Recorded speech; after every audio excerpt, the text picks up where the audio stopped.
there's some parts of your history that I don't know, and I'm wondering. I'd heard from close friends of yours that you come from St. Mary's, Idaho. Can you tell me about that town? Yes, first of all, it's pronounced St. Mary's. Okay. So that's a really important thing for you to know. It's a town in northern Idaho.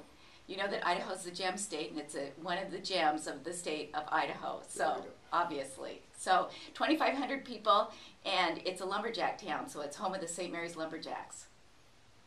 How was your childhood? It was idyllic.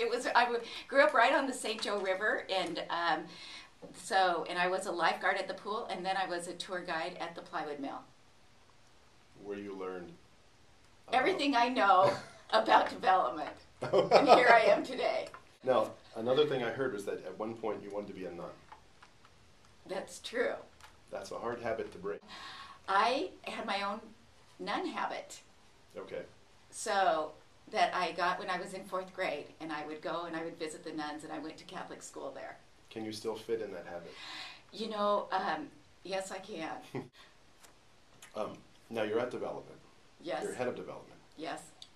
This is more of a personal question, but I've always wanted to know, how would you rank my development on a scale of 1 to 34?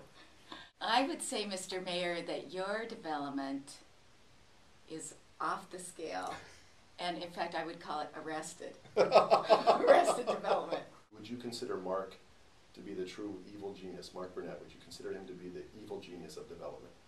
He is truly the evil genius of development, and that's something that is a secret that this campus needs to know. Okay. Totally. All right. Do you fear him? He would say that he's not the genius, but that he's truly evil. Okay. Who are the most generous people on campus? In other words, who should I go to say borrow some money? Well, what you need to know is that that I am bound not to release their names in case that you will reach out to them.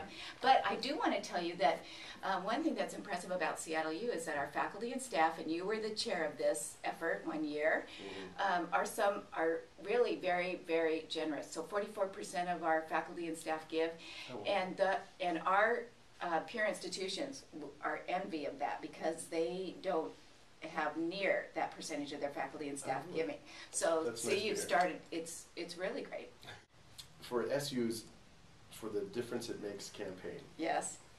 which ran from 03 to 09, you were responsible for raising, I think, roughly $170 million. Twice what anyone had ever raised before. Now, that was a decade ago. What have you done for us lately? That was 2009. Last decade. I think, well, you're right. We're in a new decade, so, and we obviously need more support for Seattle U and for the good people of Seattle U. So, most recently, we've been working on, we continue to raise money every year. Last year we had a great year, raising almost $19 million. And so we just started our fiscal year on July 1st, and so Mike, you can be one of the first to make your gifts, and I'm ready to accept it right now. Forget that you work in development. Okay. You're home, it's 5:30 at night on let's say it's a Tuesday. You're cooking dinner.